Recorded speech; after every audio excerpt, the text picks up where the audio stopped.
a gente aqui de volta. Voltamos. Ufa, mais uma semana. Mais um episódio. Mais uma história. Mais um bate-papo. Eita, a gente tá muito em sintonia, não tá não, amor? Com certeza.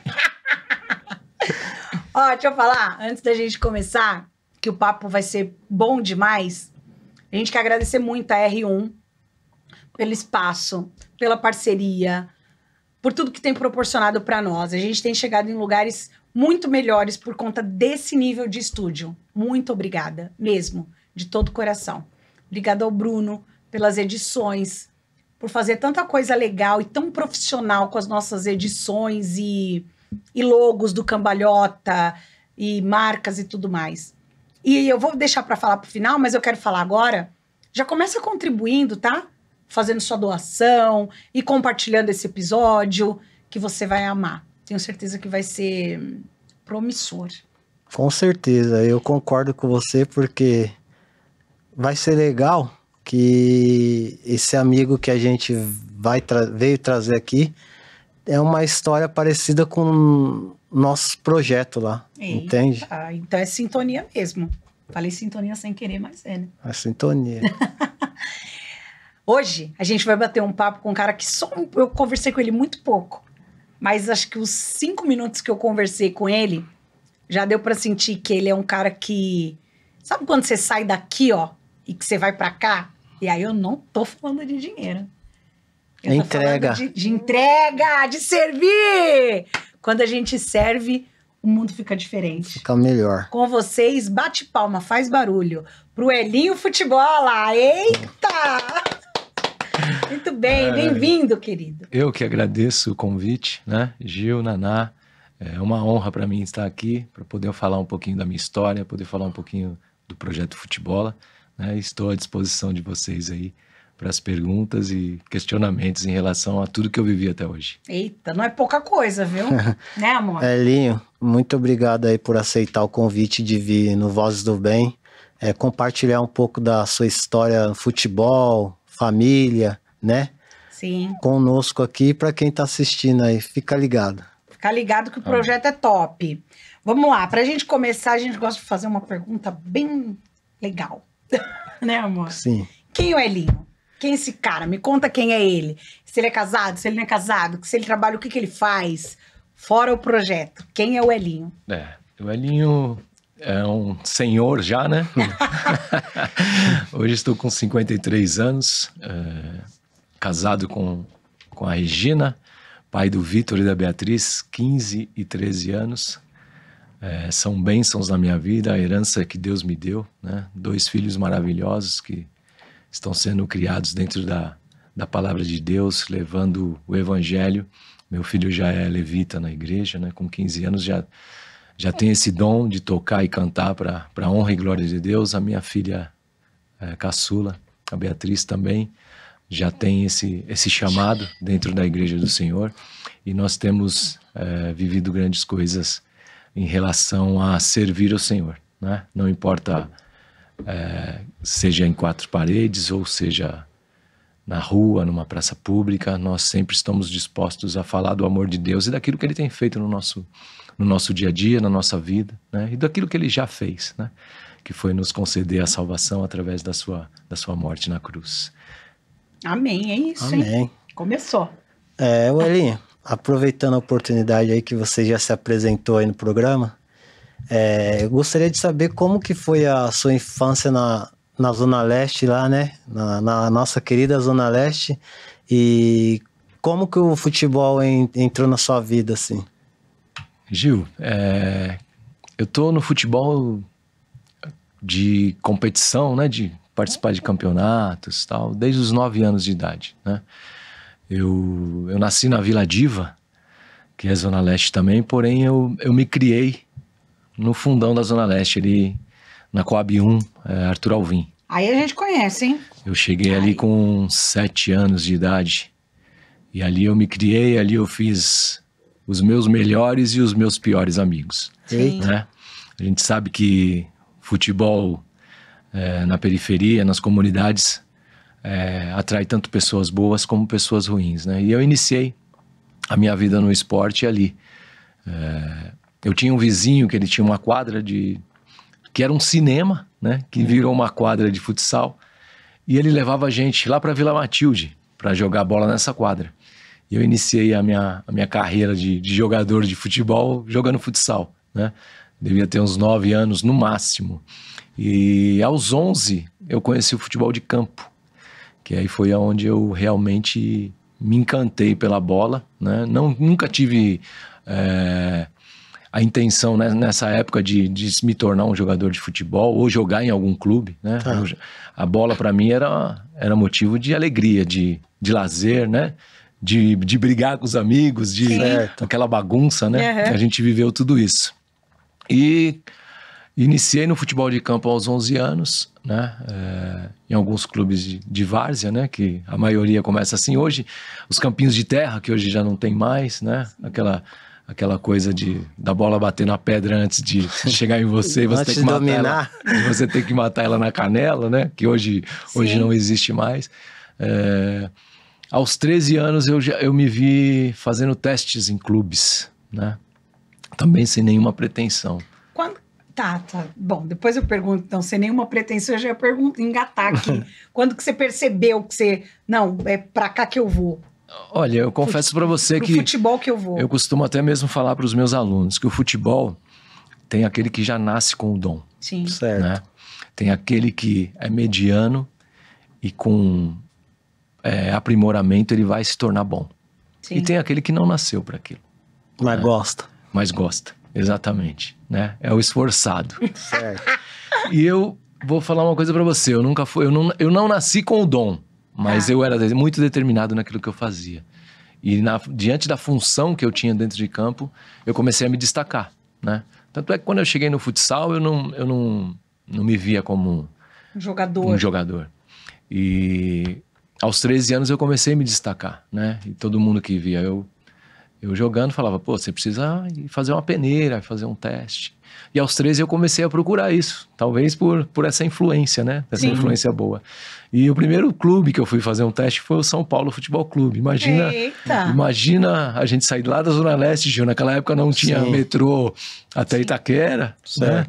A gente pegava 3, 4 conduções para chegar no Morumbi, que o treino da base do São Paulo era lá no Morumbi, lá no campinho de terra, que hoje é um society lá dentro do Morumbi. E eu fiquei ali, acho que por volta de uns 3 meses fazendo avaliação, né? E infelizmente nessa época eu não fui aprovado, né? Certo. Pediram para que eu voltasse em janeiro e tal. E a gente sabe, né? Quando pede para voltar é porque... que não deu certo. Se você convenceu, né? Ninguém vai te pedir para voltar. Ele vai falar, fica. Né? E aí eu desencanei do futebol. Só que no ano seguinte eu fui fazer um teste no Esporte Clube Corinthians Paulista. Que aí foi aonde tudo começou. Esporte Clube Corinthians Paulista. Corinthians. Isso. No Corinthians. Vai, Corinthians! A Laís não tá agora aqui, mas se ela tivesse, ela já ia falar no Corinthians. Exatamente, no Corinthians. E foi ali onde tudo começou, né? Fiz também uma bateria de avaliações e graças a Deus eu fui aprovado. Não só eu, nós fomos mais ou menos em uns 10 amigos. E de bate-pronto ficaram 4. Que época que foi? Isso aí foi em 85, 86, Gil, mais ou menos. Nossa. Não me recordo bem, 85, 86. Eu fiquei lá até 88, 89. E aí, naquela época eu não tinha idade para ser nem infantil. Lá se chamava escolinha, né? E foi ali onde eu comecei a ter as primeiras experiências como um atleta de alto nível, né? Treinar todos os dias, ter a disciplina de dormir cedo. Você federou lá? Federei no Corinthians, isso. O primeiro clube a me federar foi o Corinthians. E ali foi onde tudo começou, né? Que time você torce? Eu torço pro Corinthians. Nossa, que legal. Aí sim. Nossa, ia ser muito legal. Da família toda corintiana, o pai corintiano, os tios, então não tinha como torcer pra... E quando você entrou? Que a família ficou doida. Assim, confesso que, assim, a minha família sempre foi muito humilde, muito simples, né? Meu pai sempre trabalhou muito para sustentar 4 filhos. Então, meu pai não tinha tempo, eu joguei 3, 4 anos no Corinthians, meu pai nunca foi assistir um jogo meu. Certo. Porque aos finais de semana eu tinha que trabalhar para garantir o sustento pão na da mesa, casa. né? Uhum. Então, ali iniciava uma nova etapa na minha vida, onde eu tinha que estudar e tinha que treinar, né? Início de temporada, treinava 2 períodos. Então, assim, foi onde eu comecei a ter uma certa disciplina. Não que eu não tivesse, tá? Porque meu pai sempre foi muito rígido comigo em relação à educação, em relação ao respeito. Só que quando você começa a treinar, né, com garotos da sua idade, você vai encontrar várias... De tudo, né? De tudo, É. né? Aqueles mais bagunceiros, aqueles mais atrapalhados, aqueles Sim. que levam a sério, aqueles que não levam. Então, ali eu comecei uma nova rotina de vida, né? Eu estava entrando na adolescência Certo. e já tinha a responsabilidade de vestir uma camisa tão pesada como a do Corinthians, né? Eu não comecei por um clube pequeno, eu comecei por um clube que já tem uma expressão... Já tinha um peso naquela época, né? Exatamente. E eu iniciei ali nessa época, né, de 85, 86, e prossegui até 88. Joguei com muito jogador bom ali, muito... Alguém conhecido assim? Olha, Marcelinho Paulista, Gino, Baré, Ergos, Marques, que fez... Uma safra boa, né? que fez um trabalho espetacular no Atlético Mineiro, hoje é considerado um dos maiores jogadores do Atlético Mineiro, né? Tá. Assim, e outros também que passaram por lá e não tiveram tanto êxito até chegar no profissional, né? Foram craques da bola, que foram para outros clubes Sim. depois, né? O Pavão Pavão. ele era uma categoria abaixo da minha, mas já era um craque, ele se destacava muito lá na base, né? Pavão é brother, veio aqui, Veio aqui. inclusive. Pavãozinho, Fabinho Fontes, Hermes, que hoje está na Polônia. É tudo da minha época, né? De base no Corinthians. Que fizeram aquele... Não sei se vocês vão lembrar, que fizeram aquele grande jogo da final da Copa São Paulo de 93 contra o Sim. São Paulo, onde foi uma partida de 4-3, né? Acho que pra Eu mim... não lembro. Foi lá que marcado. teve a briga? Não. Não. Né? Essa aí foi no ano de 92 no campo do Nacional, Tá. que também era o pessoal da minha época, né? Então, joguei com bons jogadores e alguns que se tornaram lendas do futebol até hoje ainda. E a divisão que você ficou lá, a categoria, você ficou o quê? Até juvenil? Eu fiquei até o juvenil. Certo. Fiquei até o juvenil. Do juvenil eu fui pro Santo André, Tá. né?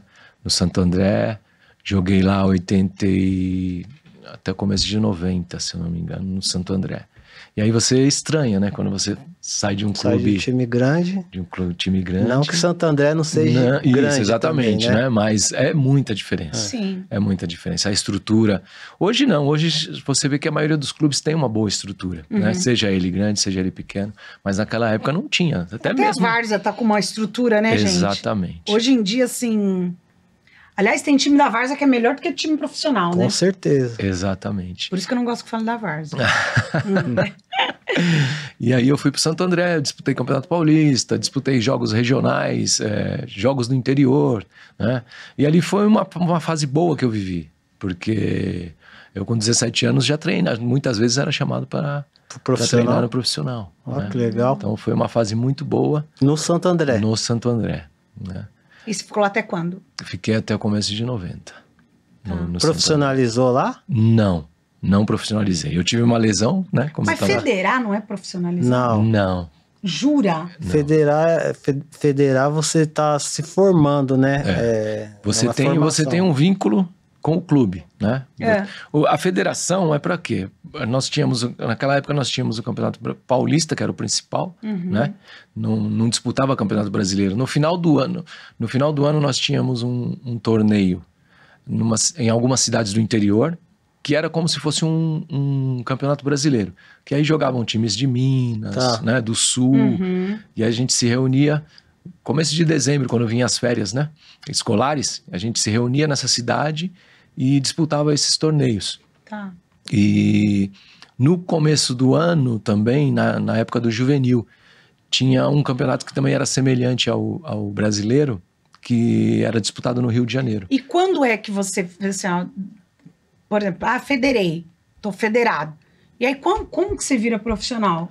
Então, você... Então, o Aí cara é que é todo federado, ele não é processo, Não, aí é todo formação. processo. Eu falo porque eu joguei no Nacional também e eu federei lá em 90 e tantos aí. E ali eu tinha uma ajuda de custo pequeno, Isso, né? você tem uma ajuda de... Naquela época era uma ajuda de custo. Hoje na base tem cara ganhando 20 pau, 50 Aí, ó. pau. Acho que eu vou começar a jogar bola. Naquela época era uma ajuda de custo mesmo, que muitas vezes você não conseguia pagar o transporte Isso. mensal. Não, até que no Nacional eu tinha o passe, né? Além da ajuda de custo, eu tinha o passe. Tá, mas aí como é que você profissionaliza? Como é profissionalizar? Aí é o processo, né? Ah. Se você é um cara que vem se destacando na base, com 16 anos você já pode subir profissional. Né? Hoje em dia, com 16 anos, você vê o caso do Hendrick, né? Então, o cara, ele tem que ser muito fora da curva, né, Fora gente? da Com curva. certeza. Fora da Não é aquilo que a gente que tá é que a gente- acompanhando lá, que vai indo, batendo e não dá em E nada. assim, o que eu costumo sempre falar para os meus alunos, que você estar num clube não é tão difícil como você se manter nele. Sim. Porque quando você está num clube, o elenco é aproximadamente de 23 a 26, no máximo 30 jogadores. Só que desses 30, são 23 no máximo federado.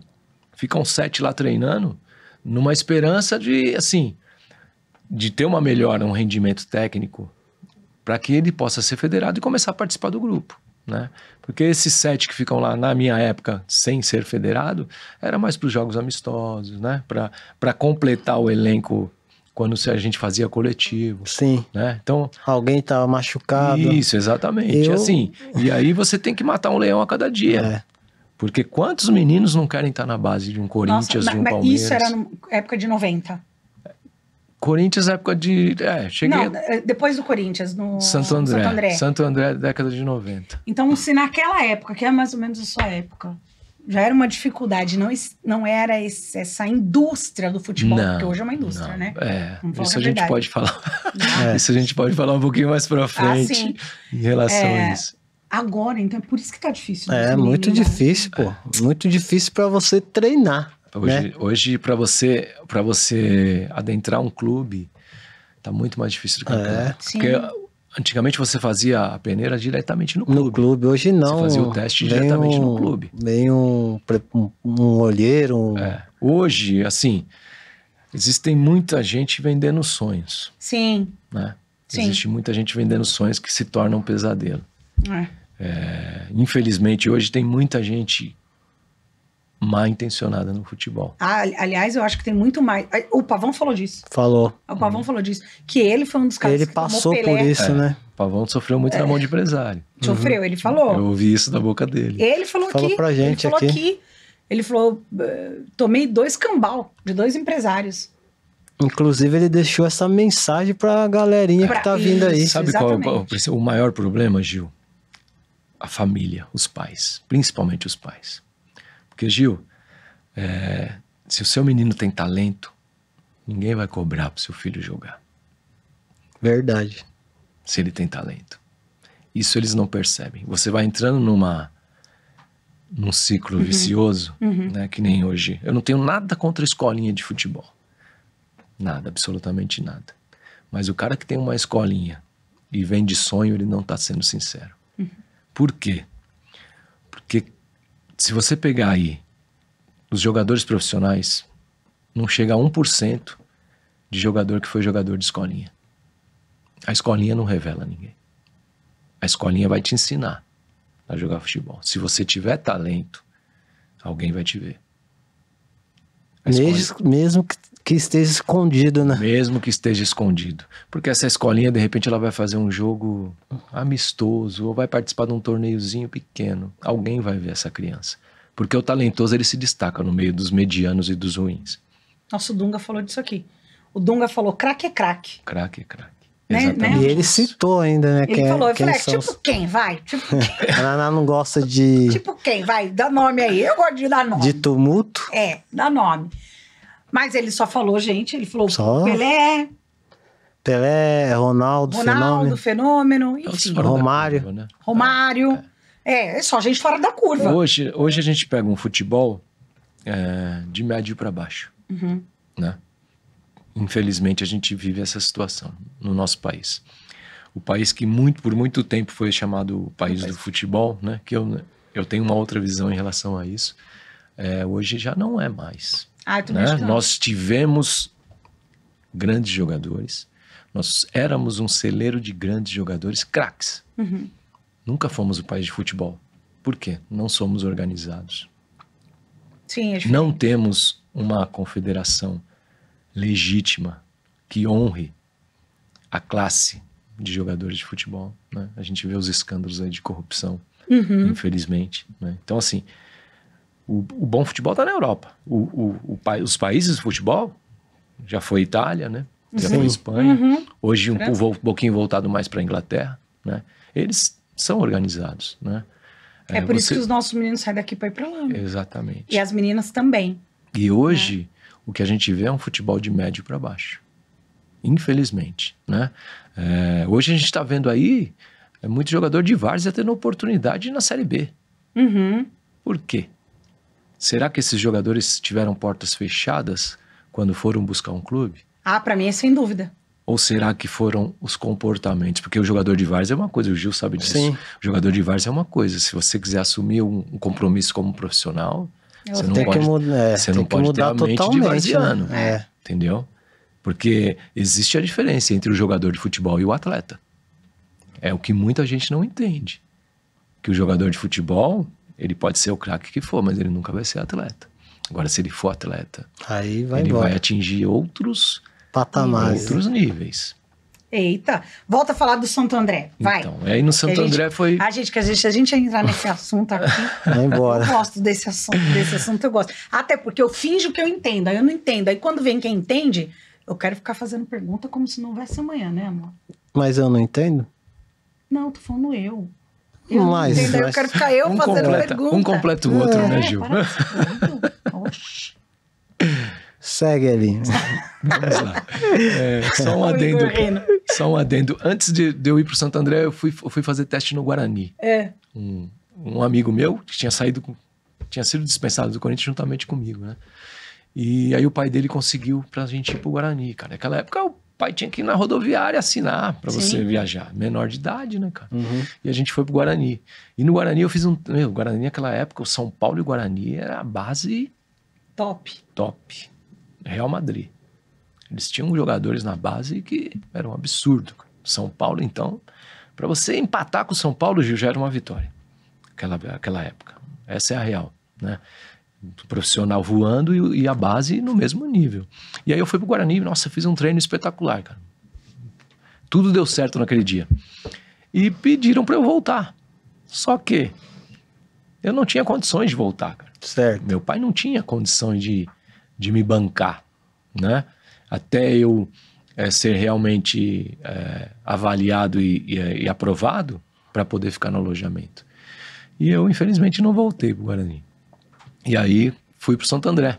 Como eu morava ali em Arthur Alvim, passava ou eu ia de trem para Santo André, ou eu ia de ônibus, que passava um ônibus na porta da minha casa. Descia na estação e pegava um outro ônibus para ir pro Bruno. Que era onde a gente se reunia, né? Se trocava e atravessava a cidade, cara, para ir treinar. Que a gente treinava num campo no Areião, que chamava Campo da Pirelli. A Pirelli. Eu sei onde que é. A gente treinava entre Santo André e Capuava, se eu não me engano. Tá. A gente treinava ali. E ali foi onde eu vivi bons momentos ali por conta disso, de eu ter chegado a treinar no profissional, né? Só que aí a gente não tem a maturidade que a gente tem hoje, Ah, sim. né? E eu jogava muito pela várzea ainda. Ixi, machucou. E aí eu tive uma lesão na posterior da coxa que me afastou durante 3 meses. Eu voltava a treinar, essa lesão voltava junto. E naquela época é o que eu falo, né? Que eu já falei aqui. A estrutura de um clube pequeno era muito pequena. O massagista chegava para você gelo e anti-inflamatório. Não tinha tratamento, não Sim. tinha fisioterapia, né? E aí você ficava uma semana fazendo isso e voltava a treinar. E a lesão tinha sido tão Grave. grave, tinha rasgado tanto o músculo que o músculo não aguentava. Voltava a romper. E aí eu fiquei 3 meses afastado. Quando eu voltei, já não voltei mais naquela Na mesma pegada. Na mesma pegada. E você nem chegou a se profissionalizar no Santo André? Também não. Mas assim, as oportunidades que eu tive lá de participar do profissional, tanto como eu tive na Inter de Limeira também, né?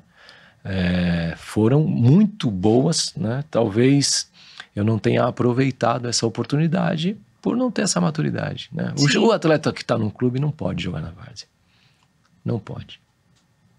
Porque, assim, eu jogava por amor na várzea, eu não jogava para ganhar dinheiro, Gil, sabe? Eu jogava por amor, porque você é adolescente, você quer jogar. Claro. E na várzea, cara, você tá treinando num clube, você chega na várzea, você deita. É Tem diferente. como, você deita. Deita. Eu jogava de centroavante, eu jogava de lateral, eu jogava de volante. Qualquer posição que me Aí colocasse, é que você quer jogar, né? eu deitava. E assim, essa lesão veio e ela perdurou na minha vida de atleta durante muito tempo. E aí o Santo André me dispensou também. Sim. Porque eu não conseguia voltar. E aí vem aquela coisa, eu não podia falar que tinha me machucado na várzea. Não podia, né, Não gente? podia. Não ia poder falar. Talvez hoje eu teria falado. Claro. Talvez hoje eu teria falado, né? Porque aí a verdade, né? A gente aprende a falar a Sim. verdade, né? De doa quem doer. Isso. E aí eu fui dispensado do Santo André. Nossa, os meus amigos daquela época não acreditaram. Eu falei, pô, você voando do jeito que você tava, cara, dispensar. Mas assim, isso acontecia muito naquela época. Se o cara voltasse de lesão e não tava rendendo... Beijo, tchau. Eu tenho um amigo que era um cracaço, jogava no Juventus desde os 7 anos de idade. Ele quebrou o braço num jogo. E quando ele voltou, não voltou no mesmo rendimento, mandaram ele embora. Entendeu? Isso dava causa trabalhista hoje, né, Gil? Sim, com certeza. Isso hoje daria uma causa trabalhista, né? E depois do Juventus ele não jogou em lugar nenhum mais, desistiu de jogar bola por conta disso. Nossa. É da quebrada nosso? O meu amigo até hoje, o Ragner, jogava demais, cara. Quem que é? Ragner. Ele não joga mais futebol, hoje ele mora no interior, né? Mas ele jogou no Juventus desde... Ele era diferente, cara. Esse era craque. É aquele cara que você jogava camisa 10, jogava a bola na mão dele. Eu lembro que uma vez, Gil, nós fomos disputar o DEF, semifinal do DEF. E aí eu jogava pro Grêmio da Coab 1. Grêmio e Palmeiras. Lá em Pirituba, não sei se você lembra desse campo. Um campo beirando a estação do trem. Não, esse eu não lembro, não. Era um campo gramado, o Palmeiras mandava os jogos lá. Nós fomos enfrentar o Palmeiras lá. Cara, tudo molecada. Essa época eu não tava no Corinthians ainda. O time era eu, Barek jogando no Corinthians. Era um time de menino, cara, de moleque mesmo. A gente tinha o quê? 11, 12 anos. E a gente enfrentou o Palmeiras de igual para igual, cara. Você é doido. E o Ragner, que já jogava no Juventus. E ele matou a pau, cara. Só que ele era aquele menino que saía driblando 3, 4, sabe? Muito habilidoso. E nesse dia ele driblava... gaúcho? Ele driblava 3, 4 e perdia o gol. E aí nós fomos para os pênaltis com o Palmeiras. Olha lá, hein? Semifinal de DEF, que DEF naquela época era um campeonato de várzea, assim, muito disputado, né? E a gente foi para os pênaltis no Palmeiras e perdemos. Começava nos bairros e depois os mata se juntava com o time grande, né? Exatamente. E aí a gente perdeu a semifinal pro Palmeiras. O preparador físico do Palmeiras foi no nosso vestiário saber quem era o Ragner, que queria ele pro Palmeiras. Só que naquela época ele já era federado pelo Juventus. Tanto é que ele sempre estava uma categoria acima no Juventus. Caramba. De tão bom jogador que ele era. E aí ele não foi pro Palmeiras. Talvez o destino dele não era ser jogador de futebol. Assim, é igual eu falo pro Gil. E aí passaram alguns anos. O Gil foi profissional, mas não continuou. Mas por que não continuou? Porque nós nos conhecemos, né? Ela não deixou, Gil? Não deixou. Mentira. É mentira, Igor. Eu brinco que ele não continuou ser profissional porque ele me conheceu. Então mas não é porque a gente... Para, amor. Que é isso, gente? Você acha que meu sonho era ser mulher de jogador de futebol. Ou então de um cara que fazia um samba. Eu queria isso. Aí, o samba eu já sabia que não ia. Não ia nada. Não batia nada. Não ia. No dia que a gente se conheceu, me pegou aqui pra dançar. Eu falei, aí... Mas o futebol... Dançar não sabe. Agora o futebol é um arregaço. Futebol... Mas aí você continua sendo meu jogador, cara. Tudo a mesma coisa. Isso aí. Tá bom? Lindão. Amém. Fala. Então, e aí do Santo André, eu fui demitido com essa lesão, né? Uhum. E aí eu fui para Inter de Limeira. Acho que no ano seguinte ou no mesmo ano, não me recordo muito bem, que já faz muito tempo. Mas tá isso. curado? Nada. Assim, Médico. aparentemente, né, Gil? Sim. Às vezes sim, às vezes não. Fui para Inter de Limeira, fui meio que iludido, né? Me levaram para lá numa situação de que Aquelas promessas? aquelas promessas, né? Que o cara chega na tua casa, entra na tua casa e te rouba dentro da tua casa, né? Fala com os teus pais como se fosse uma pessoa honesta, de boa índole, né? Porque futebol, cara, quem passou pelo futebol sabe das situações adversas que tem no futebol. Muitas coisas ocorrem nos bastidores do futebol. Eu sempre falo para os meus alunos tomarem cuidado para onde eles estão indo, para as escolinhas onde eles estão indo, né? Porque muitas vezes você vai confiar na pessoa errada. Uhum. Muitas vezes você vai correr um risco que é desnecessário, né? Sim. E aí eu fui para Inter. Fui eu e mais 2 amigos para Inter de Limeira.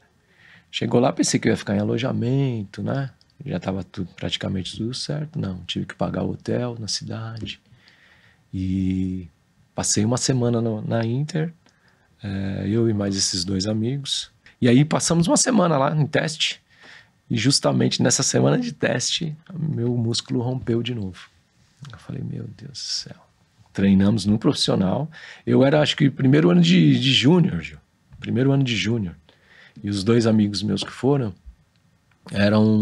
um já estava estourando a idade e o outro era segundo ano. Naquela época eu não falava sub-20, né? Sim. Falava infantil, juvenil e júnior. E aí os 3 foram dispensados. Minto. Nós fomos pro... Aí nós participamos de uma coisa também que não era legal no futebol, né? Que é a manipulação de jogadores. Nós fizemos nós íamos participar, né? De uma partida contra o 15 de Piracicaba, lá em Piracicaba, pelo aspirante, e usando a identidade de outros jogadores. Porque nós tínhamos acabado de chegar na cidade, o time estava... O Lica, que se tornou meu amigo, estava na seleção, e tinha 5, 6 jogadores no departamento médico. Putz. Nossa. Então nós chegamos para completar o time. E aí a gente foi para esse jogo contra o 15 de Piracicaba, ia fazer o aspirante, depois ia o profissional. Inter e 15 de Piracicaba. E aí nós não aceitamos jogar por conta disso, né? E aí voltamos para Antes de voltar para São Paulo, o treinador na época... Agora não me lembro se era do profissional ou se era dos juniores. O Bolívar. Não sei se você lembra dele, um zagueiro que foi campeão. Jogou no São Paulo, não, né? Foi campeão do Paulista pela Inter de Limeira em 86. Não. Agora eu não lembro se ele era do profissional ou era dos juniores. E aí ele veio conversar comigo e falou, garoto, você tem boa postura, né? Sabe se colocar, você já jogou em clube grande. Sara, cura essa lesão aí. E volta a falar comigo, né? Mas de uma maneira... Aí nós contamos para eles do que estava acontecendo. Que estava acontecendo, né? E ficamos no alojamento durante essas nós ficamos umas 2 semanas lá. E aí voltamos para São Paulo e a minha lesão não curava, cara. Não curava. Aí eu fui fazendo 19 anos. Né? Eita. E aí aí depois disso fui pro São Caetano. Já com a lesão mais cicatrizada, né? Um amigo meu que tinha jogado comigo no Corinthians estava no São Caetano, estava bem pra caramba no São Caetano, com moral, e aí me levou pra lá. E ele estava alojado no São Caetano e eu não, tinha que ir lá e todo dia para São Caetano treinar, né? E aí eu fiquei lá no São Caetano. Nessa época eu já estava meu pai já tinha dado um intimato para mim. Checkmate. Né? Vamos trabalhar porque o futebol não vai render nada. E aí eu trabalhava de manhã e treinava à tarde. Peguei uma amizade muito boa com o dono da firma, né? Sim. E aí eu treinava de manhã e treinava... E trabalhava à tarde. E trabalhava à tarde ou vice-versa. Quando eu treinava de manhã, eu trabalhava à tarde. E aí fiquei no São Caetano durante muitos meses lá. Só que não federei, né? Tinha um elenco bom também. Naquela época, acho que o São Caetano era A2. Não estava na A1 ainda, né? E aí fiquei ali e nada de federar e só gastando dinheiro com transporte, com alimentação e tal. E aí foi onde eu resolvi largar. Ninguém me mandou embora, Gil. Falei, cara, Você mesmo saiu. vou largar, porque dessa maneira, quando você é jovem, você pensa mil coisas, né, cara? Sim. Você pensa mil coisas, que vai fazer isso, que vai fazer aquilo, e acaba não fazendo nada e perdendo as oportunidades. E aí, saí de lá, sem dizer nada pra ninguém, agradeci meu amigo, ele, não, cara, os caras vão te federar, vai começar o Paulista, e vai te federar. Eu falei, cara, realmente eu não sei nem se eu quero mais isso pra minha vida. Porque são tantas coisas que já estão acontecendo, né, pra que talvez seja o sinal de eu parar. Uhum. E Quando você tava? acho que eu tava com 19. Começa a bater na porta, né? 19 ou 20. O último time que eu passei foi o Vila das Palmeiras, Tá. que hoje é o AD Guarulhos, né? E chegando lá também fui, nossa, muito bem recepcionado. Um time com uma qualidade muito inferior aos times de primeira divisão, né? Mas treinava normal, ia para os jogos, tudo. Só que também não tinha salário. É pra tentar arrumar um time grande, fazendo um Exatamente, campeonato. não tinha salário. Isso frustra E não tinha ajuda muito, de custo. Não tinha Frustra ajuda de demais, custo não tem nenhuma. como. Nenhuma. E aí eu fiz uns 3, 4 jogos pelo Vila das Palmeiras, né? E aí, se eu não me engano, eu já estava com 20 anos. Uhum. E aí eu tive uma lesão no joelho. Uma lesão gravíssima no joelho, que foi de ligamento. Rompimento do ligamento do posterior esquerdo. Tá. E aí eu falei, agora é hora de Parar. parar. Não tinha condições de fazer uma cirurgia, porque uma cirurgia desse porte para quem não tinha um convênio, não tinha nada, era uma coisa que não cabia no bolso do meu pai. Sim. Né? E foi aí que eu fui desencantando pelo futebol, por todas as coisas que eu via, né? Uhum. O Ergos, que é um grande amigo meu que jogou comigo no Corinthians, ele tem um livro que chama O Esporte dos Oprimidos. Que fala tudo da trajetória dele no futebol, né? Desde da base até chegar no profissional. Existem fases na vida do atleta que ele vai ser o opressor. Né? Um exemplo. Inconsciente. Né? Você não é tão bom, Gil, mas o treinador vai com a tua cara. O treinador te dá a oportunidade. Já aquele cara que está na tua posição é melhor que você. Mas ele não atingiu o índice de aceitação que você atingiu com o treinador. Então você passa a ser um opressor. E o cara o oprimido. E vice-versa. Muitas vezes você sai do oprimido para ser um opressor. Você sabe que você tá falando isso, eu falei isso, acho que a gente falou isso esses tempos aí em casa, né, amor? Porque a gente tem bastante filhos de amigos que tá na corrida Pelo futebol. E eu vou falar, assim, a Anne, a minha mais nova, ela fala que quer ser jogadora, mas ela só fala que quer ser, só ela não tem dedicação, não tem vontade, não tem nada. Mas eu ia ficar muito apreensiva se ela realmente fosse obstinada A buscar isso para a vida dela. Porque eu fico triste. Triste de verdade. A gente estava num lugar e aí eu recebi uma mensagem de uma das mães dos meninos falar que o time dispensou o menino e a gente sabe que o menino é bom. Aí eu falei pro Ju, sabe pra mim também qual é o problema? Quem é que tá do outro lado vendo aquele menino jogar? Exatamente. Porque sabe aquela história de que o santo bate, sabe? Isso. Eu tenho que gostar do que eu tô vendo, porque nem sempre o que eu gosto de ver de jogo, o outro gosta de ver também. Exatamente. Eu acho que quem é ruim, qualquer um enxerga. Sim. Sabe? Isso. Mas quando a pessoa é mediana e tá num dia muito bom, e o craque não tá, às vezes, num dia tão bom, e o cara vai com o cara mais daquele, eu acho que aí é que dá esse conflito. Tem duas coisas, isso é muito injusto, mas eu acho que também tem muito a ver com a trajetória de que Deus tem para aquela pessoa. Exatamente. Né? Exatamente. É difícil da hoje, gente entender, mas... Assim, hoje não, já há algum tempo, Claro. né? Eu acredito em tudo isso que aconteceu comigo, essa experiência que eu tive com a bola, os amigos que eu fiz, as inimizades que você faz com o futebol também, né, Gil? Porque o futebol hoje, você pega aí hoje o pessoal do profissional, poucos têm amigos da bola. O cara tem um amigo da base. Sim. Mas não tem um amigo do profissional. São pouquíssimos. São pouquíssimos. Outro dia eu estava vendo uma matéria do Miller falando. E ele citou 3. Pô, o Miller jogou em tudo quanto é com um lugar. monte de gente, né? Jogou em tudo quanto é lugar. Citou 3. 3 amigos de verdade. Então, assim, a bola, ela castiga. Sim. A bola, ela castiga. Vai te castigar com uma certa antecedência, que foi o meu caso. Mas castigou e eu tinha que tomar um outro rumo na minha vida. Sim. Né? E aí, como é que você sai, deixa de ser jogador, né? Para de jogar, vai trabalhar, ter vida Isso. comum. E você tem uma transição rápida que foi ter um projeto. Como seria como que é esse seu projeto? Fala pra Como gente. nasceu, como né? De onde nasceu, saiu isso? e Então, o que faz lá. Gil, o meu projeto hoje, eu sempre me preocupei com as pessoas que estão ao meu redor, sabe? Às vezes eu me preocupo mais com as pessoas de fora do que com a minha própria família. Às vezes eu me pego nessa situação que eu não posso me deixar levar por isso, né? E uns anos atrás, eu tinha um projeto de corrida, Gil. Sério? Tirar as pessoas do sedentarismo, né? E aí eu reuni alguns pais de amigos dos meus filhos, próximos, né? ali.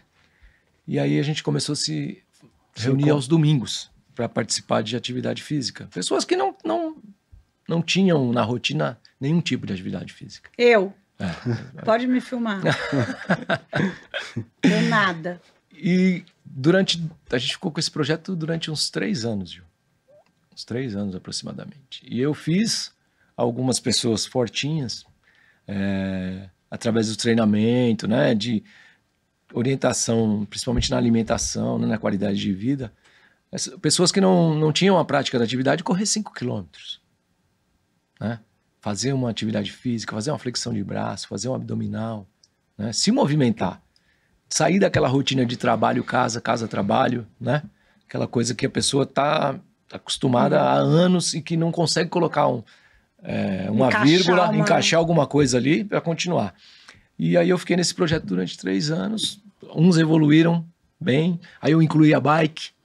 A gente saía para fazer passeios de bicicleta, num ritmo bem bacana, tal, para realmente não se tornasse um peso. Né? Porque tudo que é pesado pra gente, uma hora, né? Não tem significado. E esse projeto, até durante a pandemia, a gente ficou bacana com isso, sabe? Só que aí foi saindo foi saindo outro. Marcava treino, hoje eu não posso. Sabe aquela coisa de que você chegou no ápice, Gil, e aí você fala, não, até aqui deu.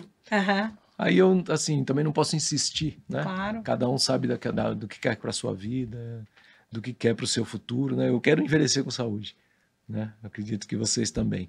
E aí esse projeto se findou no começo. Eu quero, deixa eu responder isso aí. Eu quero envelhecer com saúde, só que eu tenho um problema. O Gil quer ir para academia às 5h30 da manhã. É o horário que eu É o horário consigo. que eu tô começando a dormir. Eu não consigo, gente. Não é o horário que eu tô começando a dormir, não trabalho de madrugada. Só que é o horário que o meu sono engata real. E aí eu acordo 6h30, 6h40 para fazer o café. 5h30 não dá para mim. É o horário que dá para mim, então, assim... Mas eu quero envelhecer com saúde, eu só não tô Então. conseguindo onde encaixar Não isso aí. consegue encaixar os dois no noturno? Mas... Piorou. Piorou? Noturno piorou. Ai, gente, eu tenho várias desculpas. Eu posso citar várias aqui, né, amor? Pode, fica à Mas vontade. eu vou um dia, amor. Quando eu tiver um pouco mais, eu juro que eu vou conseguir. Você viu o que o Elinho falou aí, né? É verdade. É bom para nossa saúde futuramente, porque vai precisar. Assim, Igual eu falo uma amiga minha, Nida, falar, como que você consegue ir pra academia? Ela vai muito, ela tava grávida indo aqui, ó, no peso. Ela falou, amiga, deixa eu te falar uma coisa, não é pra ficar com o corpo sarado, não é por isso. Mas é pra eu conseguir me limpar sozinha quando eu ficar velha. Amarrar um tênis. Exatamente, amarrar um tênis. Eu tenho um exemplo dentro da minha casa, né? Meu pai até os 28 foi atleta. Academia, luta livre. Quando eu nasci, ele tinha 28 anos, ele parou com tudo. E hoje ele está com 83 anos. E ele já operou ponte safena, Já fez umas 3, 4 cirurgias aí de problema de saúde. Tem diabetes, né? E hoje ele está com 83 anos, ele tem muita dificuldade para se movimentar. Muita dificuldade, Sim. né? Ele teve que tirar um tendão da perna para fazer a ponte safena, então ele tem muita dificuldade para levantar a perna esquerda. Ele fala até que a perna dele ficou mais curta, sabe? Por quê? Sim. Porque ele não tem força muscular. Sim. A idade vai chegando pra gente, a gente vai perdendo muita massa muscular e força. Se a gente não trabalhar isso, acabou. Daqui a pouco você tá sentado numa cadeira de rodas. Você não tem mais força. Eu não. Eu vou começar. Do Parei outro aqui. lado, hoje eu tenho pessoas do local onde eu frequento para treino que tá com 84, 89 anos e estão em atividade. É. A minha tia tem Entendeu, 82. Então, assim, são escolhas. São escolhas que você faz durante a sua vida que vão te trazer um resultado lá fora, né? Eu cortei uma parte aí relacionada ao carreira de futebol e trabalho, né?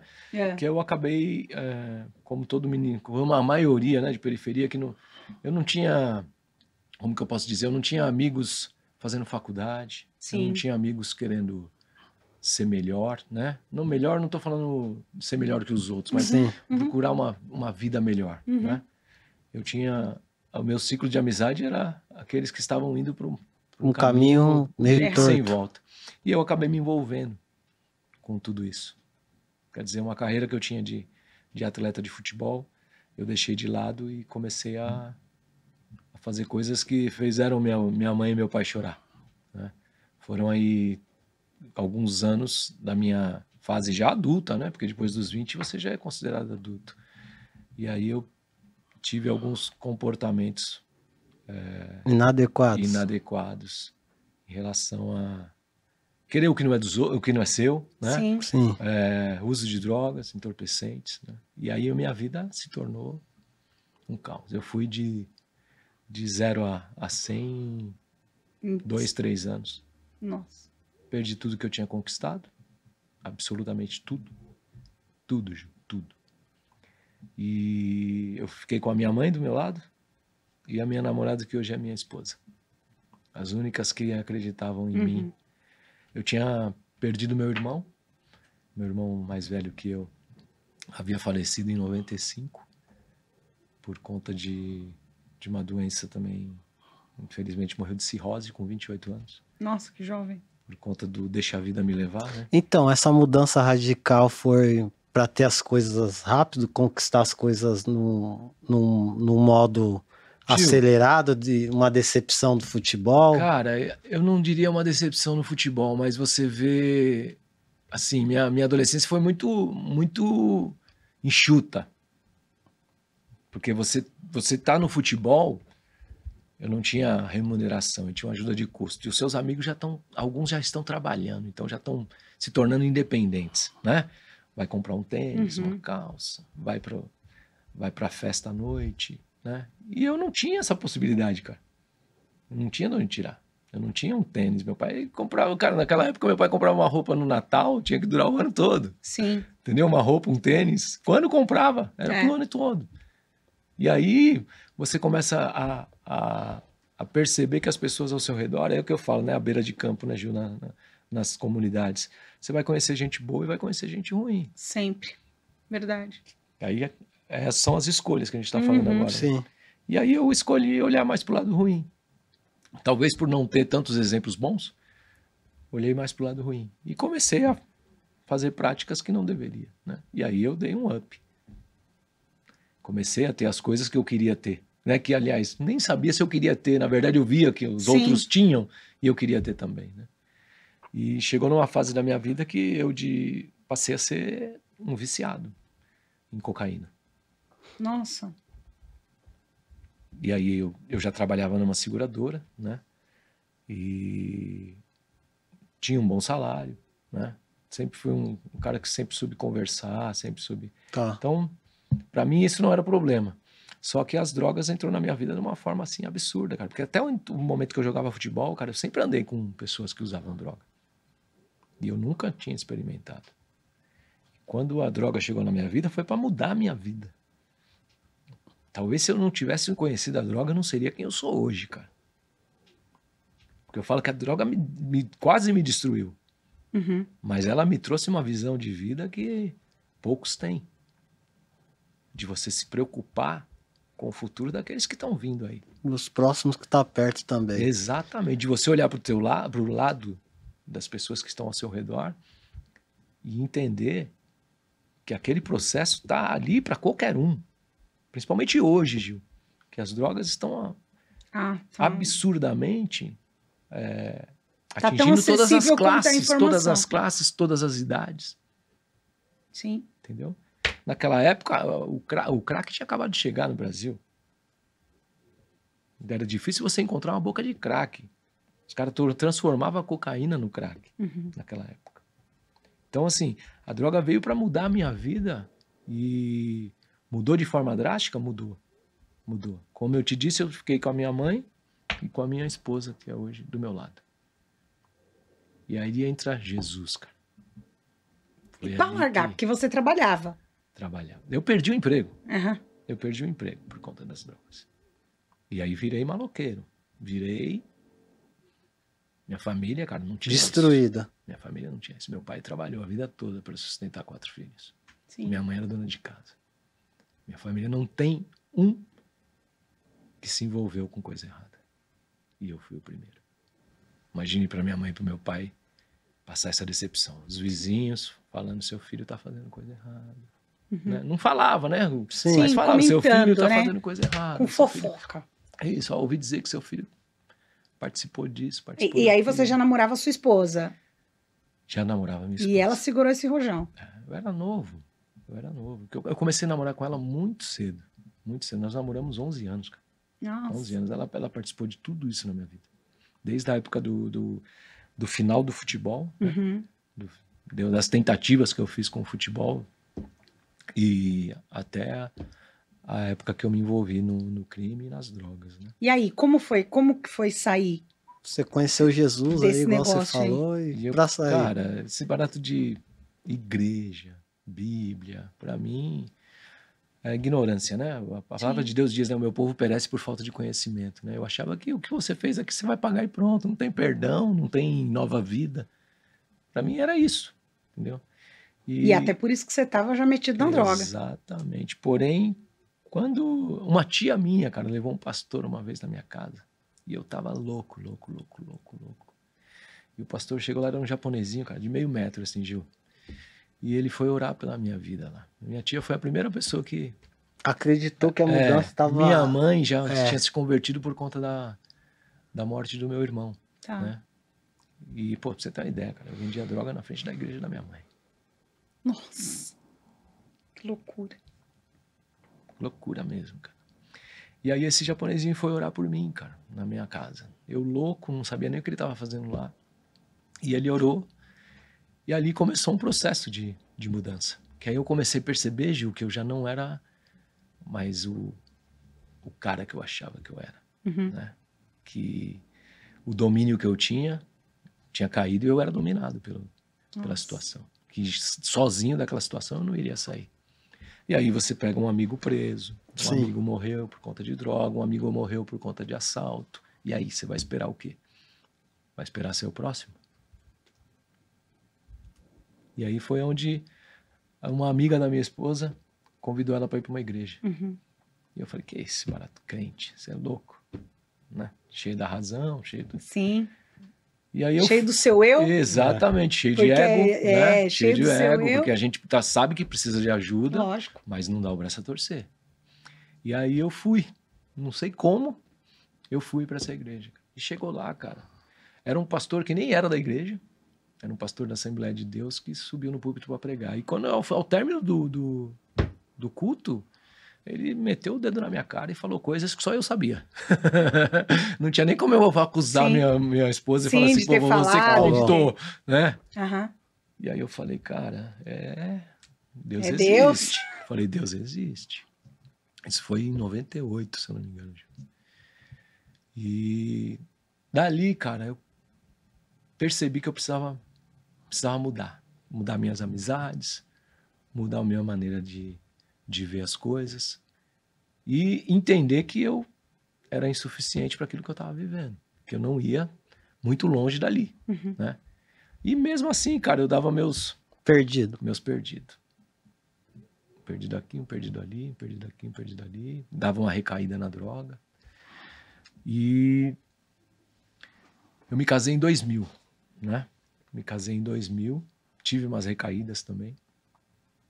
Só que a transformação, né, a renúncia, quando você conhece Deus, ela é paulatinamente, né? Eu não entendia isso. Eu achava que eu me batizar, Gil, eu ia sair das águas uma nova pessoa, com uma nova visão, sem desejo nenhum, né?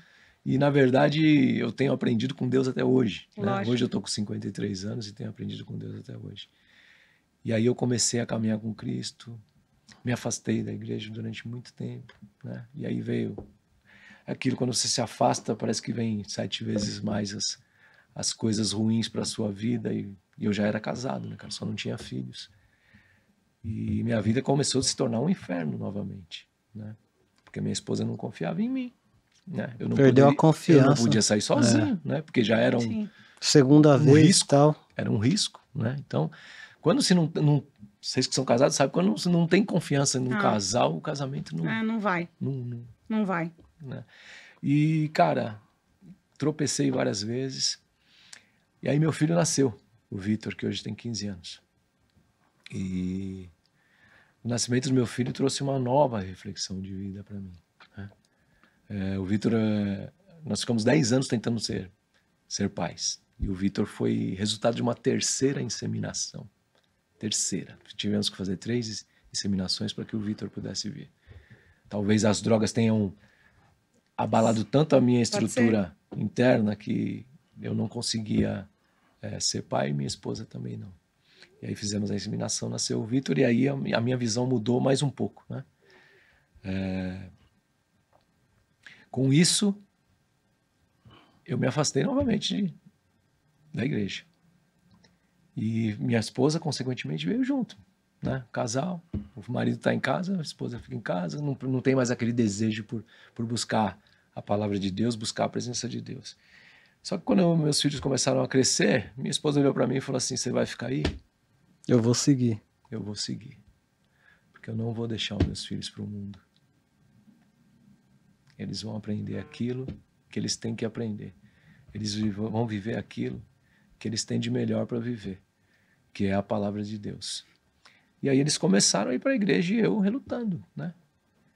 E nesse meio tempo, eu sempre me preocupei em ajudar as pessoas. Só que eu não conseguia ajudar as pessoas porque eu não estava bem.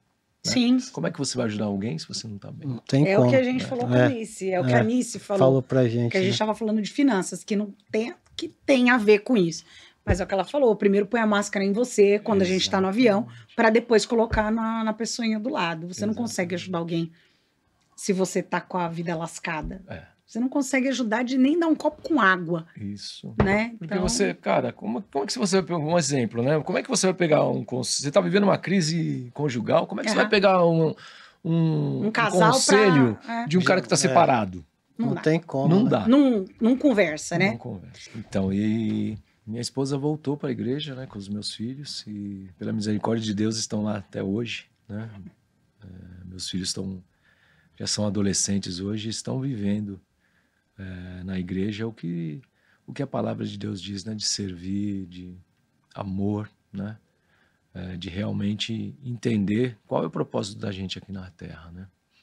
É uma coisa que eu relutei durante muito tempo a entender, e hoje eu entendo, porque o meu propósito não é instituir somente minha família, cuidar da minha família, né? Eu acredito que Deus não me colocou aqui só para mim me preocupar com o meu querer, com as minhas necessidades, né? E através disso, eu sempre tive esse desejo de fazer alguma coisa pelas pessoas. Eu ia não te cortando, eu ia te perguntar isso. Como que é que você vem impactando a vida das crianças lá no bairro lá? No projeto, né? No projeto Futebol, através do seu trabalho. Então, Gil, o projeto Futebol é um projeto que está engatinhando ainda, né? Nós temos só 3 anos de projeto, né? Iniciamos ali na região do Parque Savoy, na região de Itaquera ali, Zona Leste. E começamos bem pequenininho, né? Começamos com meia dúzia de criança, através do evangelismo, né? O nosso foco é o evangelismo e a nossa ferramenta é a bola, né? Através de toda a experiência que eu tive no futebol, a experiência que eu tive de vida, estamos ali num local bem, como é que eu posso dizer? Vulnerável. Bem vulnerável, né? Onde eu me preocupo com essas crianças e adolescentes para que elas não venham viver o que eu vivi. Boa. Né? Para que elas venham ter uma esperança, para que elas enxerguem através desse projeto coisas que elas não têm ali no dia a dia, né? Porque quando você vive um ambiente de violência e pobreza, você acaba se acostumando com a violência e com a pobreza. Sim. Infelizmente. É o que tem para você, né? É o que tem para você. É o que tem. Só que quando te abrem uma porta ou uma janela para que você possa ter uma visão de que não é só aquilo, que existe um mundo lá fora que pode te oferecer outras coisas, outras oportunidades, né? E que você é um potencial para isso. E que você realmente é um potencial para isso. E esse é o nosso trabalho lá, Gil.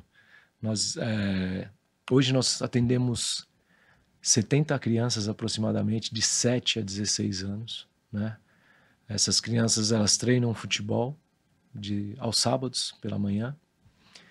Elas fazem atividade bíblica, né? Nós temos a nossa equipe hoje eu consegui uma equipe de 3 pessoas, né? Que sou eu, o professor e coordenador, a tia Tamires, que é professora, né? Ela é quem passa a lição, a atividade bíblica para os meninos às quartas-feiras à noite, para eles terem um tempo aí de fazer essa atividade até o sábado, né?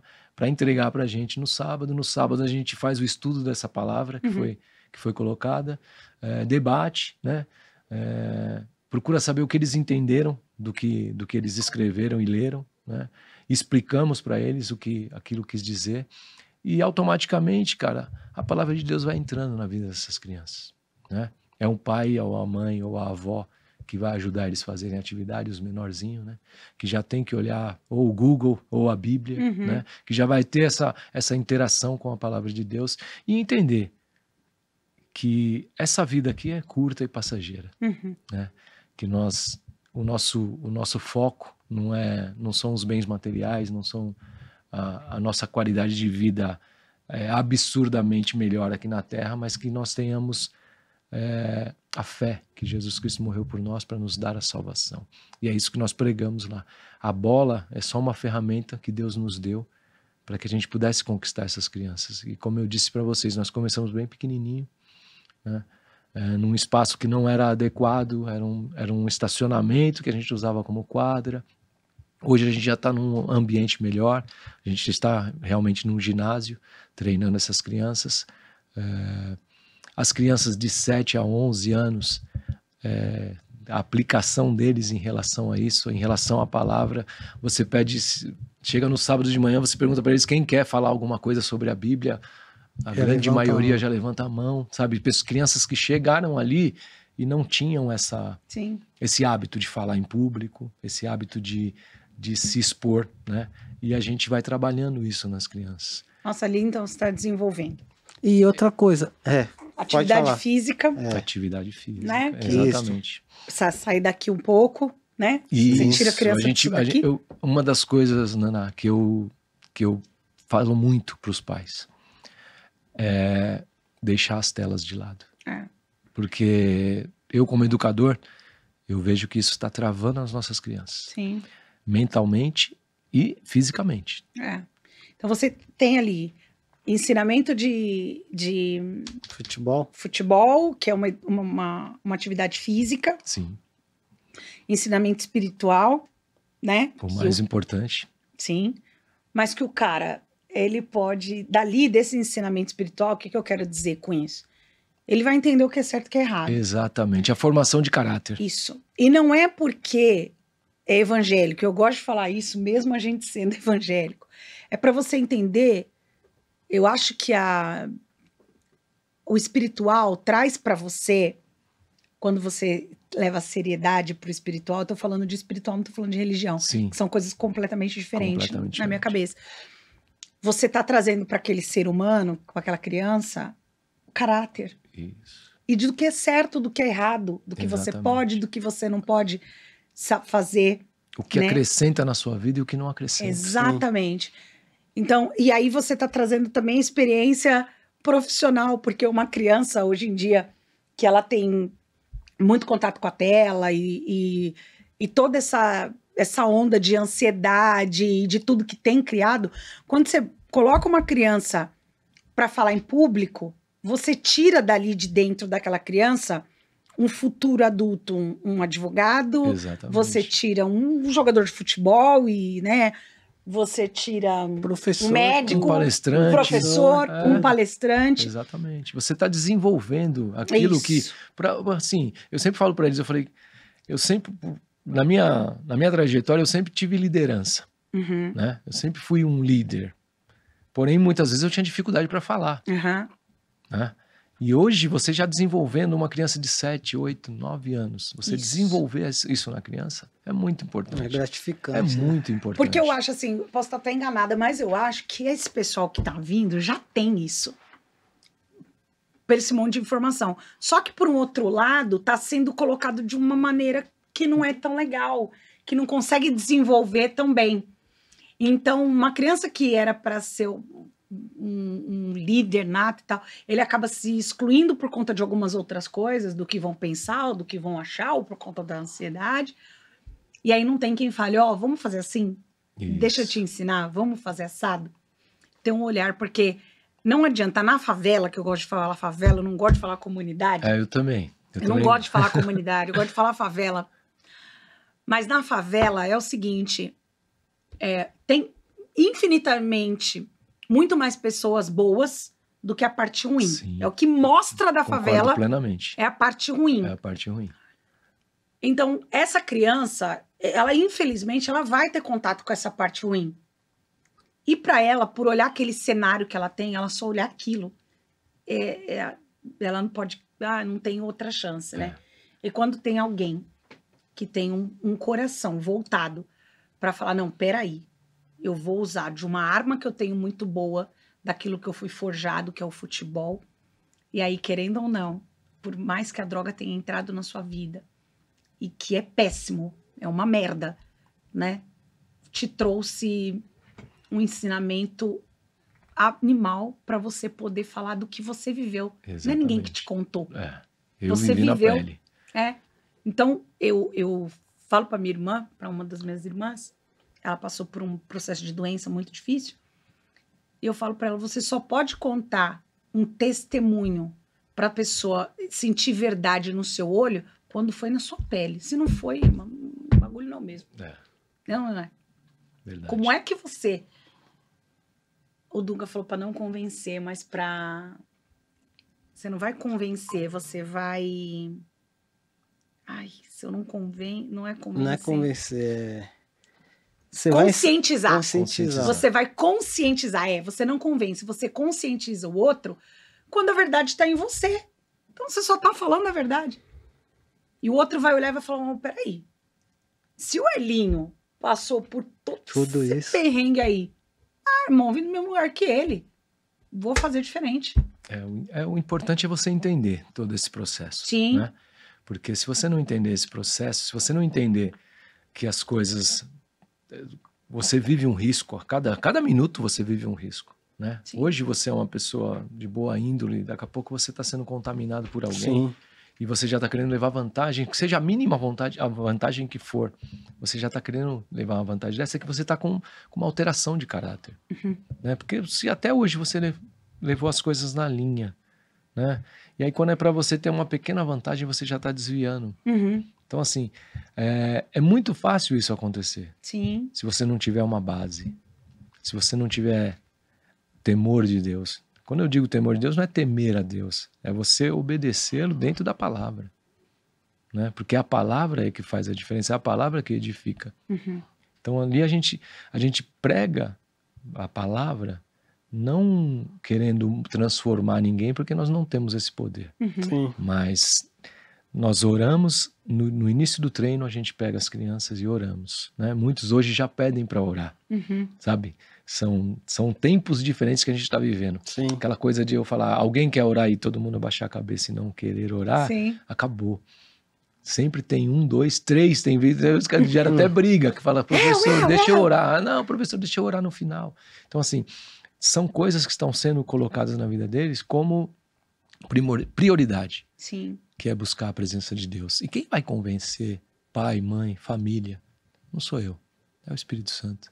É isso aí. Ô Elinho, a gente sabe que para manter esses trabalhos aí é difícil, né? Tem alguém que ajuda vocês lá? Cara, desde o começo, né? Desde o começo do nosso projeto, nós tivemos uma parceria muito boa com a Zen Store, né? Que é a empresa de um grande amigo meu que nos ajudou desde o início. O primeiro uniformezinho lá que a gente ganhou, foram eles que doaram pra gente, né? Eles sempre tá com a gente. Tanto é que no espaço que a gente tinha lá, eles fizeram muitas coisas pra gente. O material esportivo, chuteira para as crianças, meião, tudo, sempre foram eles que ajudaram a gente, né? Reformaram o espaço lá onde a gente estava antigamente, né? E também tem a TWT, Trocador de Calores, que também é uma empresa que nos ajuda mensalmente nos custos, né? Porque hoje a gente era de um local que a gente não pagava aluguel e os meninos eram todos dessa localidade, né?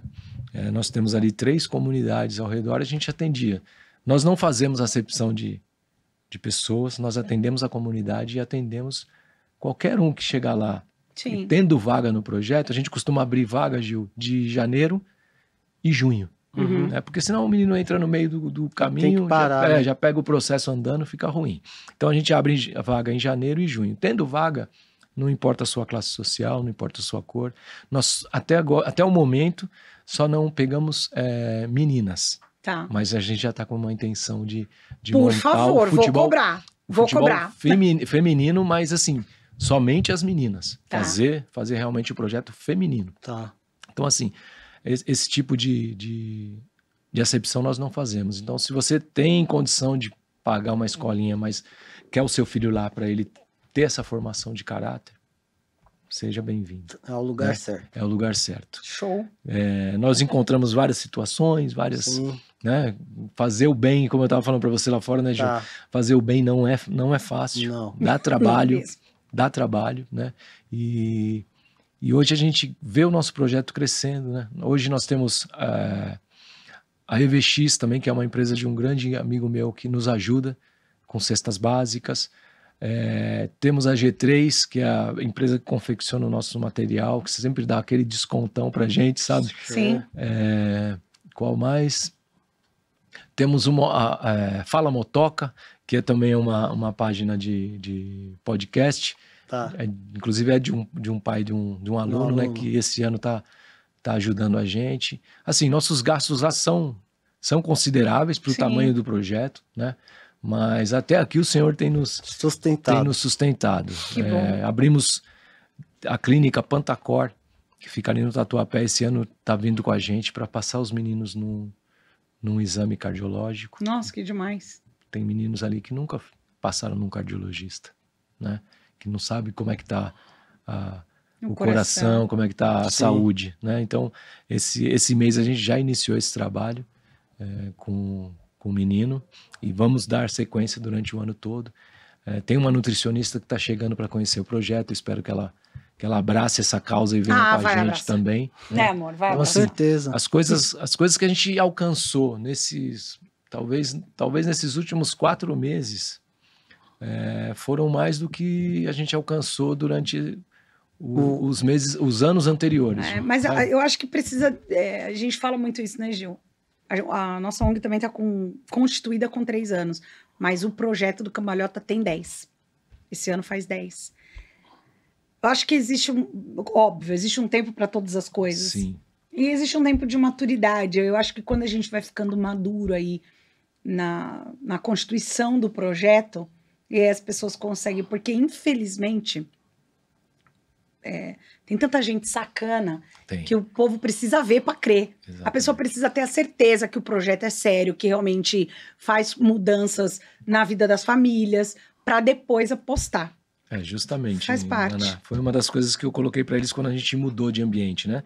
Que hoje nós estamos a 6 quilômetros da onde a gente era. Tá. E a maioria dos alunos Veio junto com veio você. junto. Uhum. Quando eu fui apresentar o novo espaço, uma das coisas que eu coloquei para os pais foi a seguinte: se vocês veem mudança na vida dos filhos de vocês e na casa de vocês, através do projeto, Sim. que vocês fiquem. Se vocês não têm, se vocês não estão vendo isso, se vocês só estão trazendo os seus filhos para jogar futebol, não precisa vir. Sim. Por quê? Porque eles vão sair da casa deles todo sábado, rodar 6 quilômetros para jogar futebol, fica numa escolinha lá perto. Não tá fazendo diferença Não tá fazendo, nenhuma. se não tá fazendo a diferença na sua vida, porque nós não estamos lá para revelar jogador, Gil. Sim, sim. Nós estamos lá para revelar homens, Boa.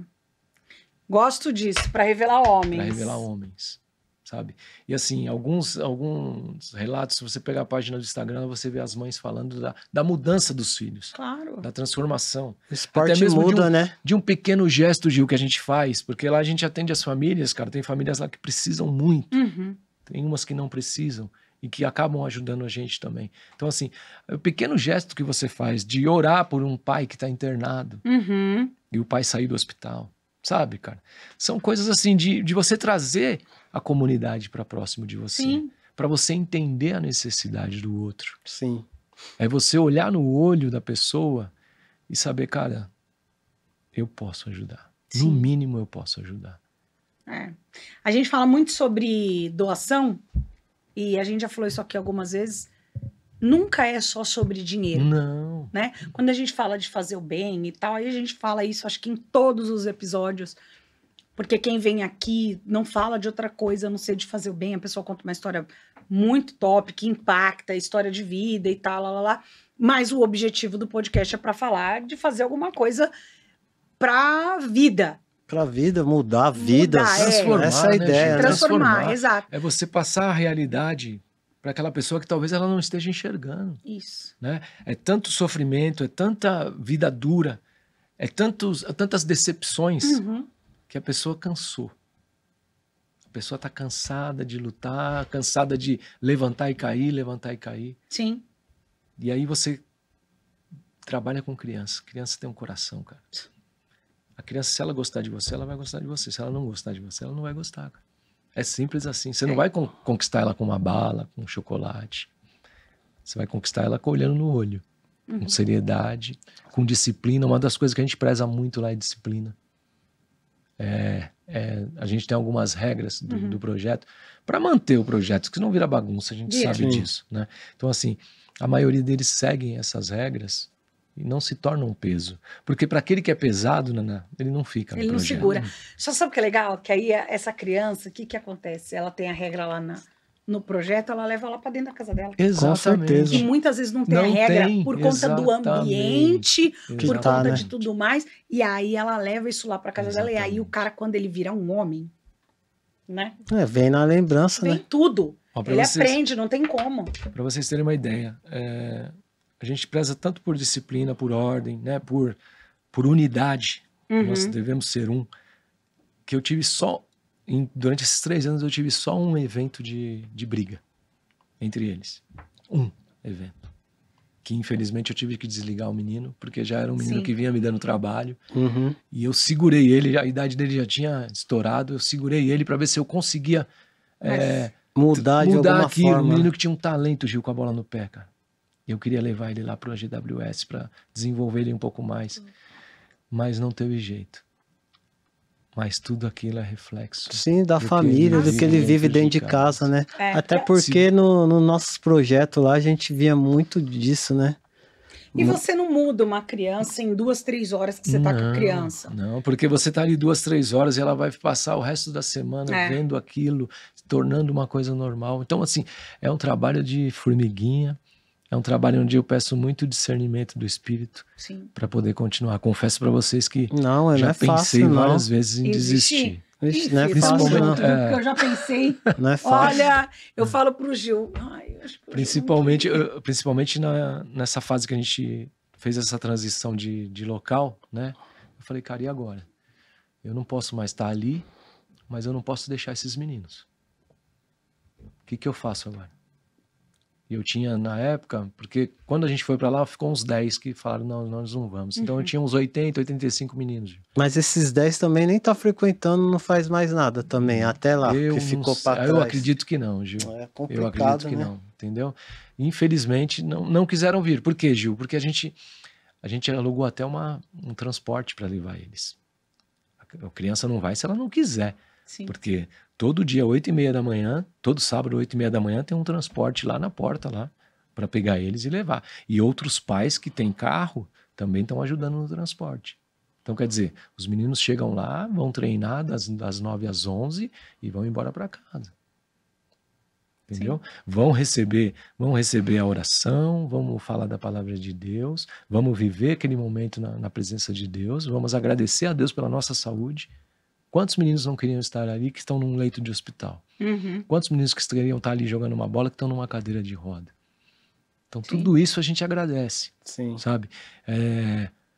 Infelizmente, teve um caso de um menino que se desviou. Uhum. E, cara, eu continuo orando pela vida dele. Pelo amor de Deus, sempre. Entendeu? Até porque teve alguém que fez isso por você. Porque Né, amor? Sim. era um menino que tinha um talento, Gil. Ele, em qualquer empresa, agora ele deve estar com uns 18, qualquer empresa que ele entrasse, ele ia ser um representante comercial. Porque ele era... Conversador. Cara, conversador demais. Ele chegou lá e me conquistou pela conversa. Sabe, Gil? Pô, eu não sou bobo, mas o cara me conquistou. Lógico, E, lógico. cara, e ele começou com umas amizades, né? E eu comecei a perceber o comportamento, avisei a mãe. Falei, mãe, vigia, né? Não tá com umas amizades legais. Tá? Só que a mãe trabalha, só tem a mãe. Né? Passa enfermeira, às vezes passa a noite toda fora, trabalhando e tal. E infelizmente o menino foi para... Antes de se tornar maior, foi para a Fundação Casa. E aí já sabe, né? Sim. Uhum.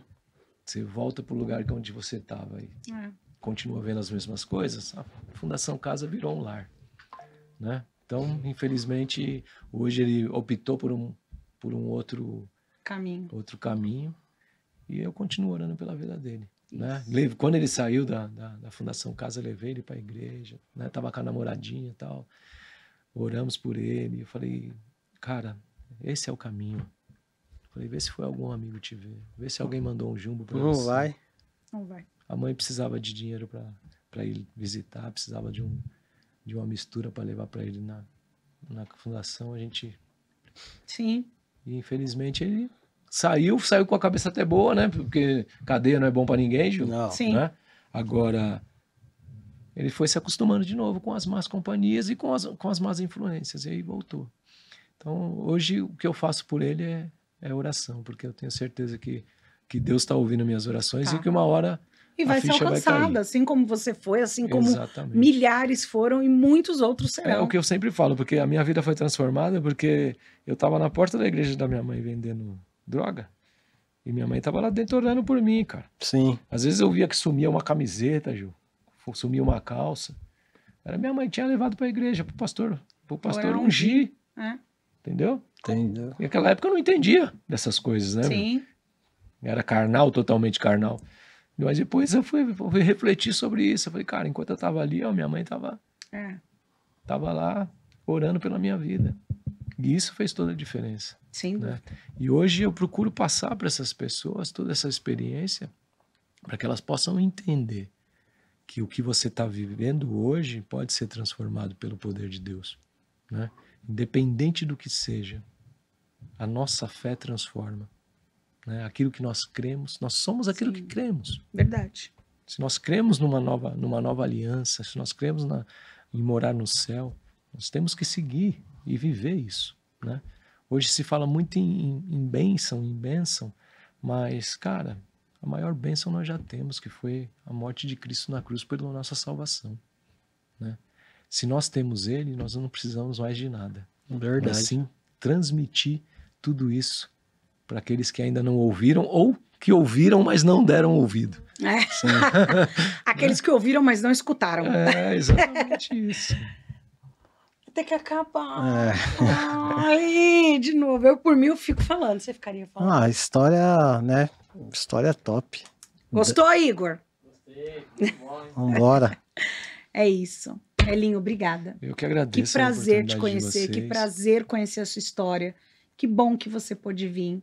Eu fico muito feliz de poder contar histórias assim, que faz muito parte da nossa realidade, que está muito perto de tudo aquilo que a gente vive no dia a dia, acredita. Vive. É, Cara, é assim, né, Naná? Deus escolheu pessoas. Eu creio assim, né? Que Deus tem colocado pessoas na minha vida, cara, que nem o Gil. Pô, somos futebol, mas nunca se encontramos. sim. Nunca se encontramos, né? E eu comecei a seguir o Gil do nada nas redes sociais, baseado no que eu via lá do trabalho de vocês. E se tornamos amigos de rede social. Sim. Né? Nem em corrida, nunca encontrei o Gil em se corrida, nem encontramos, né? nada. Entendeu? E hoje eu tô aqui para poder falar um pouquinho do que eu vivi, não para minha glória. Não. Entendeu? Eu sou vencedor porque eu encontrei Cristo. Se eu não tivesse encontrado Cristo, cara, talvez eu não estaria aqui. Sim. Entendeu? Talvez não, com certeza eu não estaria aqui, porque muitos dos meus amigos de crime não tiveram essa oportunidade de encontrar verdadeiramente Cristo, né? Porque a gente vai encontrando, como eu falei, a gente vai renunciando às coisas do mundo aos poucos, cara. Porque a nossa origem de pecado em Adão é muito forte dentro de nós, cara. Grita. A nossa tendência ao pecado é absurda. Então, até a gente começar a entender tudo isso, todo esse processo de transformação, de se render realmente a Deus, de saber do poder que Deus tem de transformar, de salvar, de curar, né? Hoje as pessoas se aproximam de Deus pelo que Ele tem e não pelo que Ele é. E a gente tem que mudar isso, cara. A gente tem que mudar isso. Nós somos voz para mudar isso. Sua vida tá ruim, creia em Deus. Sua vida tá boa, continue crendo em Deus. Porque é Ele que está te sustentando. Tá ruim, continua crendo. Porque é Ele que pode mudar. Se tá ruim e você não crê, vai piorar. Quando tiver bom, então. Então. Entendeu? Deus... Mas eu posso falar, se as pessoas, não vou falar todo mundo, mas se muitas pessoas se aproximam do outro, porque o outro pode proporcionar alguma coisa, você imagina de Deus, que é o Todo-Poderoso. Exatamente. Infelizmente. Entendeu? Outro dia eu vi um cara que é muito rejeitado, né, no mundo evangélico, que já foi o top, o Caio Fábio. Ele tem uns absurdos que ele fala? Tem. Sim. Mas ele fala umas verdades, gente. Ele falou, Deus não existe. Deus é. E realmente é. Sim. Porque a gente não consegue ver Deus. Uhum. Né? Mas a gente sabe que Ele é Deus. Uhum. Que é Ele que nos sustenta. Que é Ele que nos dá o ar que nós respiramos. É Ele que nos formou. É Ele que nos criou. E é Ele que nos garante a vida eterna. Então, assim, você crê que Deus não existe? Ok, Deus realmente, concordo com você, não existe. Mas Deus, Ele é Deus. Quer você queira ou não, sim. Ele é Deus. É isso aí. Entendeu? Então, assim, essa frase dele aí me pegou numa reflexão que eu falei, realmente, não tem como você discutir Deus, cara.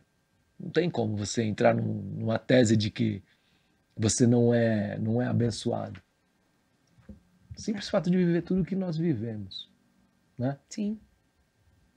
É a relação com Deus. Não tem nada que comprove que Deus não existe. Que Deus não é Deus.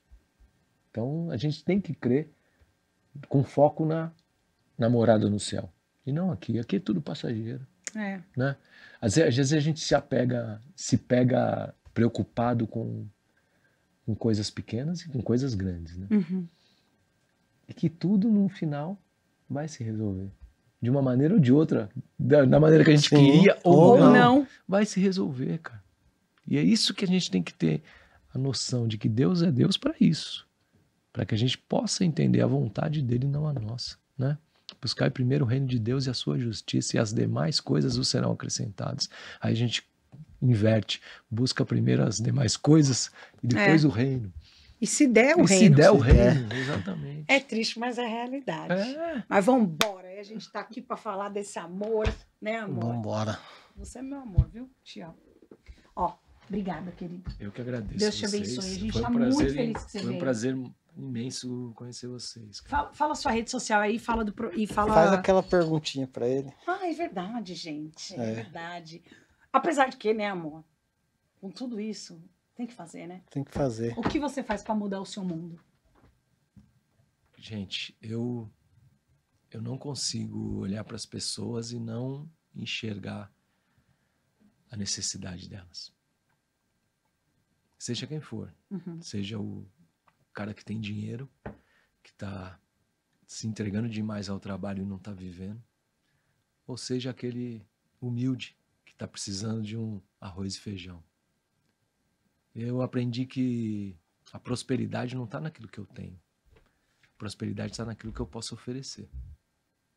Se eu sou próspero, Gil, e vejo você passando necessidade e não faço absolutamente nada por você, essa prosperidade não existe. Eu sou miserável, então. Eu sou um miserável, eu sou um fraco de espírito. Agora, a partir do momento que eu tenho pouco, mas que esse pouco eu consigo olhar pro Gil e falar, puta, o Gil tá precisando. Gil, toma aqui o que eu posso te dar. Esse, para mim, é o que eu posso transformar o mundo. Um abraço. Um simples abraço eu posso transformar o mundo. Sim. Um ombro, um choro, um olhar, cara. Eu tenho pessoas na minha vida que me ganham com o olhar. De olhar eu já sei o que a pessoa precisa e o que ela não precisa. Então, é a gente ter essa sensibilidade para com o nosso próximo. Né? Porque Deus não implantou religião, não implantou o cristão. Deus implantou o amor, a humildade, a simplicidade no agir, a simplicidade no ser. Isso que a gente precisa para viver. Viver bem, viver em paz. Viver em paz com nós, com a gente mesmo. E é assim que eu busco isso hoje. Olhar e enxergar a necessidade. Muito bom. Muito ótimo. Foi bom pra você? Foi muito bom para mim. Foi bom para você? Foi ótimo. Então é isso aí. Elinho, muito obrigado pela presença aí no Vozes do Bem. A gente se sente honrado, né? De você compartilhar um pouco da sua história. E que história. E o que você está fazendo lá também no seu trabalho e mudar a vida das crianças lá. Parabéns também pelo trabalho. É verdade. Obrigado, mais uma vez. Eu que agradeço o convite, né? Para mim foi uma honra estar aqui falando um pouquinho do que Deus fez na minha vida e queria deixar um recado para todos que Deus não está na religião, Deus não está nas coisas, Ele está dentro de mim, dentro de você. Basta você abrir o seu coração para que Ele possa fazer morada e para que Ele possa derramar do teu espírito. E eu tenho certeza que a sua vida não vai ser a mesma. Eu tenho absoluta certeza de que Deus é um Deus transformador, é um Deus que nos ama incondicionalmente, já provou isso. E muitas vezes a dúvida vem de nós mesmos, porque Ele não tem nenhuma sombra de dúvida em relação àquilo que ele é. Não pelo que Ele tem ou o que Ele pode fazer, mas sim pelo que Ele é. Amém? Amém, é isso! Valeu! Acabou, amor. Acabou. Pessoal, obrigada. Obrigada por você ter assistido, obrigada por você ter ficado aí até agora. Foi muito bom. Eu espero que a história do Elinho, o projeto do Elinho, traga para você reflexões absurdas, mas não só reflexões, mas traga atitudes, que você possa olhar um pouquinho desse podcast e se ver um pouquinho nessa história.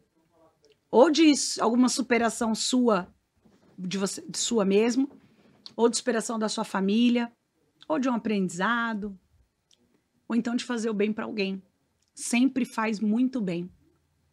Muito obrigada. Eu fico muito feliz que você tenha assistido, que você tenha escutado. Né, amor? Isso aí. Que você possa curtir, se inscrever no canal, compartilhar com geral. E doar também, hein? Doar também, exatamente. Faça a sua parte, por favor. Tá bom? Doe pro Cambalhota. A gente tá precisando demais. Obrigado por ouvir o Vozes do Bem. Um beijo. Tchau, tchau. Até a próxima. Valeu.